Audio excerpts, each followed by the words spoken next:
Hi, and welcome to Basement Backgammon. In this episode, we are going to be going through a review of an Erhan board that I got from Ed Corey, who sold this to me at a very fair price. And I'm just going to go through some of the features that I find to be typical of Turkish makers. Erhan is a Turkish maker of very fine backgammon boards, very much like Art Gammon, Gündüz Günyaz, and a few others, and some of those might be related. I'm not exactly sure, but let me go through a few of the exterior features, and then we will get into the interior. This particular board. One of the things that a lot of people don't talk about with board manufacturers is how they lay when you lay them like this, like a suitcase. When you put them on a table, very often the hinges stick out underneath the table and you get a rocking effect. It'll rock one way or the other depending on how it's on the hinge. But as you can see from Erhan boards and a lot of the other Turkish boards, they use flat hinges inside the board so that there is no hinge coming off the bottom of the board. This is a nice feature that isn't on a lot of boards, and I really appreciate the Turkish makers for doing this. I really wish the American manufacturers would use the same hinges because it allows the board, when you sit it either for storage or at a tournament on a table or what have you, it allows it to sit flat.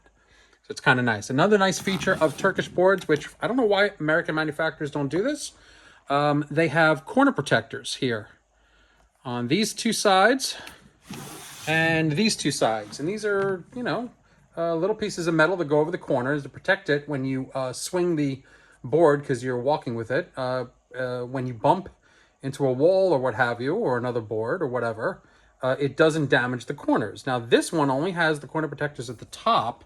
Other Turkish makers I have boards for, some of them put them at the bottom as well. I prefer them on the top and the bottom, but this Erhan board does not have it on the top and the bottom, just has it on the top. Still a very much appreciated feature. Another feature of the Erhan boards, very nice hardware, handle hardware. You can see it's very substantial up here. And the leather handle, the leather wrap that comes around the handle is also very substantial. As well as combination locks for your openings. I prefer combinations over keys. They're modern, they're good looking, and I can set them to whatever 3-digit number I'd like. These are all set to 000 because I don't think anyone in my house is going to steal from me. This is a pure black case, black all around, black handle, black everything. But when we open inside with a very satisfying click of the openings, of the enclosures, we get a black and green board. I really like this coloring.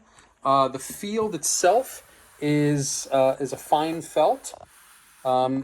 If you felt this, it's not quite smooth. It's almost like really short hair velvet. It's a fine felt. Which is great because it gives a little bit of friction, just a little bit for the checkers, so the checkers don't slide too bad, but they do slide. They just don't slide too bad. So when you put them there, they tend to stay there. They don't slip around too much, which is very nice. So we got the very standard points in green and black. We have two leather wrapped cups. They have it's hard to call this a trip lip, but it's like a little bit of a bump over here, and you can't see, but they're fully wrapped inside with a padding at the bottom.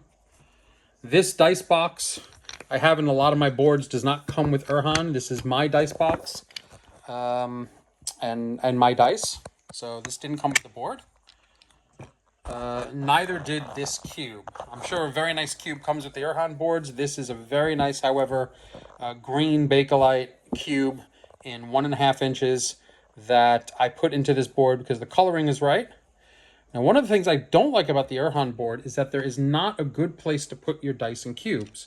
The dice I put in a dice box, so if it bumps around, it doesn't affect things too badly. But you can see over here that this is a block. There's checkers. There's the logo. It's beautiful logo in a lacquered metal piece.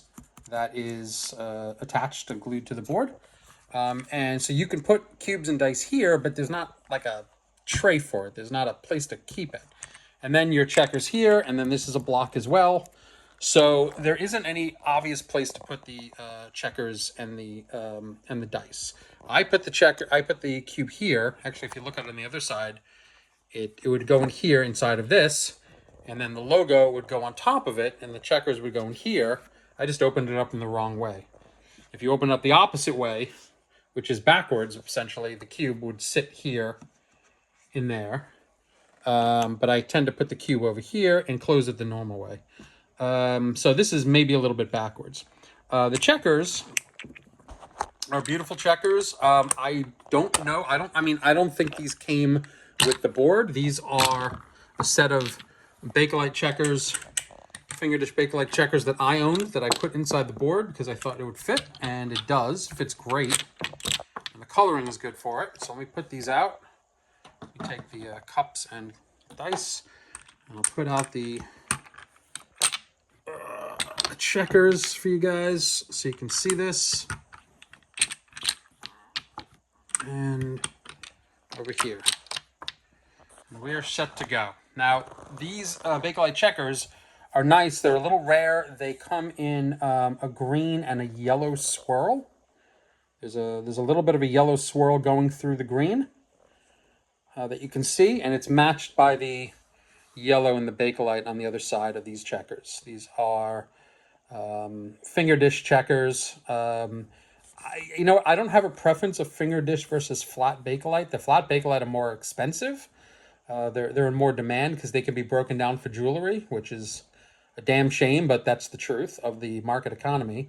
But the finger dish, a lot of people prefer finger dish because when you grab them, they're easier to move around the board with your fingertips, as opposed to a flat checker where you might slip off of it. The other great part about this board is that it has a completely, because it's got flat hinges on one side, it's got flat hinges on the other side. You can see that the bar is completely flat all the way through.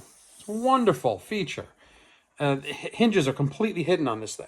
And as I've shown in other videos, you can see that the checker is the width of the bar, and this is the proper size for a bar. The bar should be the width of a checker. If it's anything more, that's okay too, although it might be a little too cumbersome. But if it's anything less, the checker has a better chance of slipping off. If it's, let's say, this big, it can come off, and I'm sure you've all seen this before. So because it's leather wrapped all around, the checkers actually sit nicely on the bar. They don't move too bad. The field has that, you can hear that, has that nice catch to it. So it's smooth and it's easy to take care of. Looks good. It's a little bit of an off-white here with the green and the brown, the green and the black. So this is my Erhan board. These Turkish makers are fantastic. You could typically, I don't know with the tariffs and what have you, what's going on these days, but you can typically get one shipped to you all in. This is an upgraded board with Bakelite, but with whatever checkers and cube they give you for about $450, $500. So they are extremely good value. They're just as good as a lot of top-end, high-end boards that'll go for $1,200, $1,300, $1,400, like a Renzo Ramagnoli, which has a leather field rather than the felt, and you could have arguments about which one is better. I prefer the felt because I think it's more, it takes more abuse than the leather does. If you scratch the leather, then the leather's scratched. But if you scratch this, it's no big deal. So there's a lot of pluses and minuses, but I feel like the Turkish makers are certainly a great bang for your buck if you are in the market for a large tournament sized board like this one. All right, thanks for watching. Talk to you later.